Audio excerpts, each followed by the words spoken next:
Olá, nesse vídeo eu vou continuar discutindo a solução de D'Alembert, em especial como que a gente pode esboçar gráficos dessas soluções.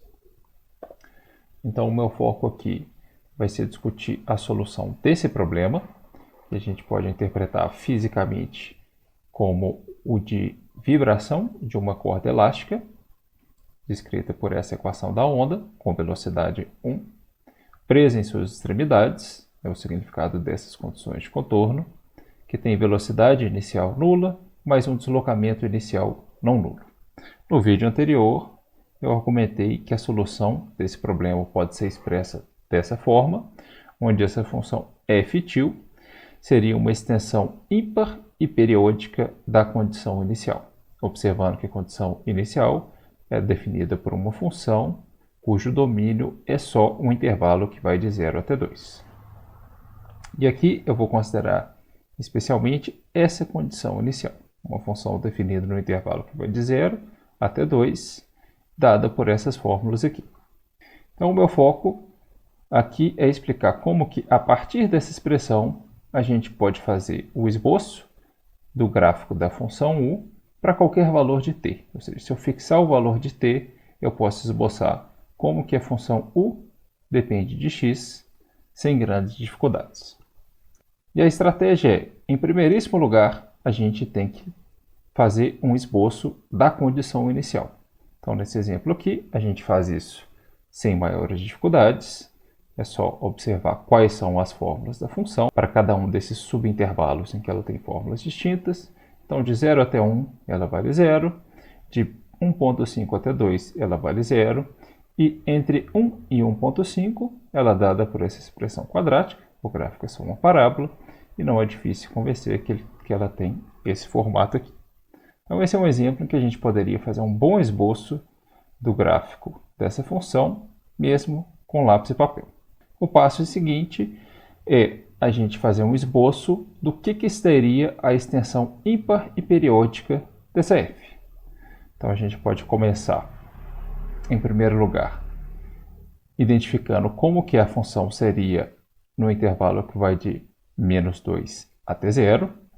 Então, a extensão tem que ser ímpar. Então, a gente sabe que o gráfico de uma função ímpar tem que ter esse perfil. É o gráfico aqui à esquerda do eixo y tem que ser dado por uma dupla reflexão do gráfico à direita.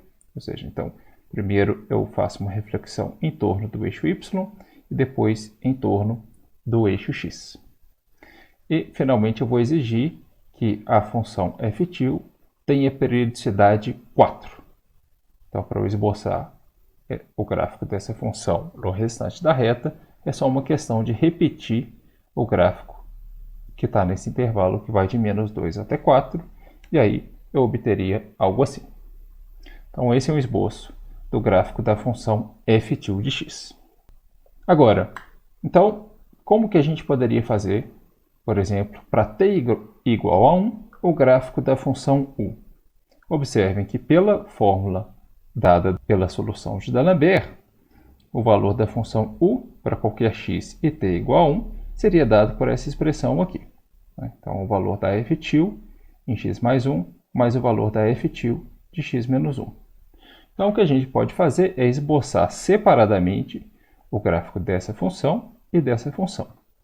Mas uma vez que a gente já esboçou o gráfico da f(t), a gente sabe como esboçar o gráfico da f(t) avaliada em x mais alguma constante. A gente sabe que o gráfico dessa função aqui vai ser só uma translação à esquerda por uma unidade do gráfico da f(t).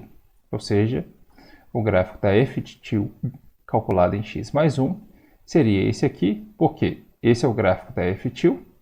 O gráfico da f(t) calculado em x mais 1 tem que ser isso aqui transladado uma unidade para a esquerda. Então, a gente obtém isso aqui. Ou seja, esse é o gráfico da f(t), esse é o gráfico da f(t) calculado em x mais 1. Para esboçar o gráfico da f(t) de x menos 1, a gente usa a mesma ideia, só que a translação do gráfico vai ser de uma unidade para a direita. Então, esse seria o gráfico de f(t) de x menos 1. f(t) de x menos 1. Agora, para a gente esboçar o gráfico da u, o que a gente pode fazer é esboçar simultaneamente tanto o gráfico da f-til de x mais 1, quanto o gráfico da f-til de x menos 1. Então, aqui esboçados os dois no mesmo desenho. E a partir disso, tudo que a gente tem que fazer é ver como que seria a soma dessas duas funções dividida por 2. Então, nesse caso, acaba que é super simples de fazer. E lembrando que, para nós, só interessa o resultado dessa soma no intervalo que vai de 0 a 2.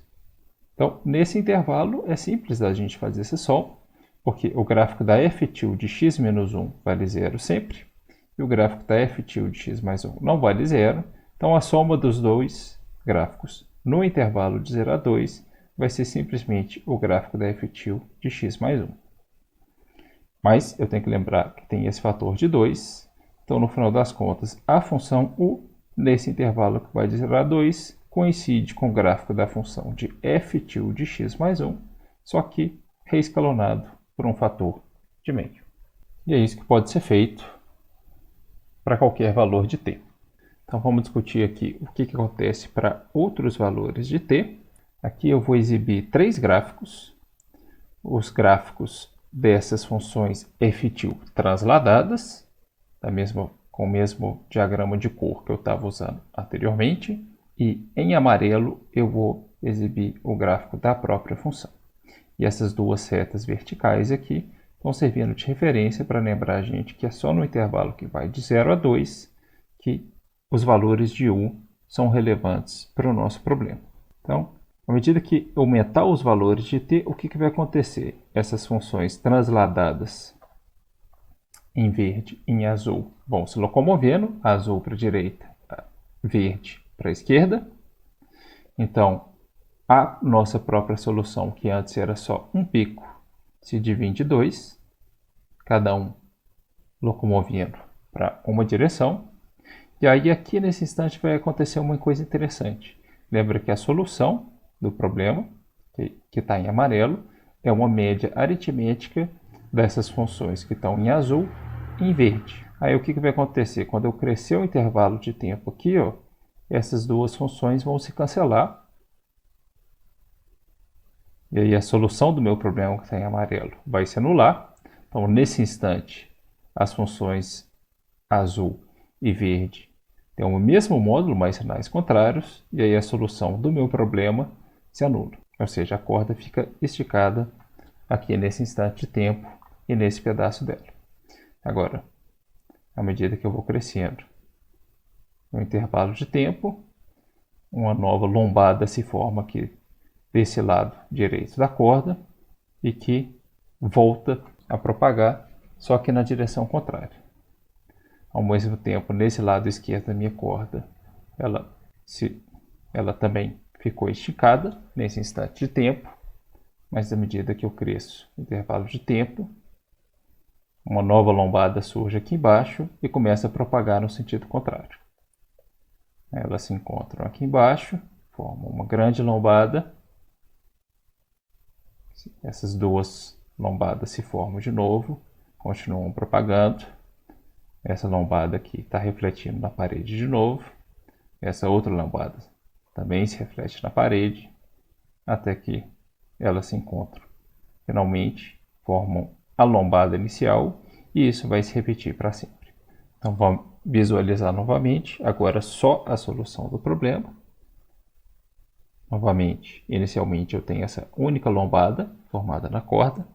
À medida que o tempo vai passando, ela se divide em duas. Quando uma lombada chega numa parede, ela é refletida. Só que quando ela se reflete, a lombada tem um sinal invertido. E ela continua se propagando. A outra lombada do lado esquerdo se refletiu também. Elas formam uma grande lombada aqui embaixo, mas continuam propagando. São refletidas novamente, até que elas se encontram nesse instante de tempo, e isso se repete a partir daí. Eu gostaria de finalizar com a observação de que a gente pode também facilmente calcular o valor numérico dessa função, ou para qualquer valor de x e qualquer valor de t, E aí estou pegando dois valores aqui para ilustrar qual que seria a ideia. Então, bom, num primeiro momento a gente simplesmente substitui os valores na fórmula, vê quais números aparecem, e a gente identifica que a gente basicamente tem que ser capaz de calcular essa função f(til) em qualquer número que aparecer no argumento dela. E aí, à primeira vista, isso parece difícil porque essa função f(til) é uma extensão periódica da f. Ou seja, não necessariamente a gente tem uma fórmula explícita para esse f(til). Embora seja possível, não necessariamente a gente vai fazer isso. Mas tem uma maneira mais simples que é explorar a periodicidade dessa função f(til). Ou seja, aqui eu, por exemplo, estou precisando calcular ela em números que não estão no intervalo de definição onde eu tenho uma fórmula simples para f(til). Mas se eu explorar a periodicidade, eu posso subtrair ou somar algum múltiplo do período da função para que eu obtenha algo no argumento aqui que caia no intervalo onde eu tenho uma fórmula para a função.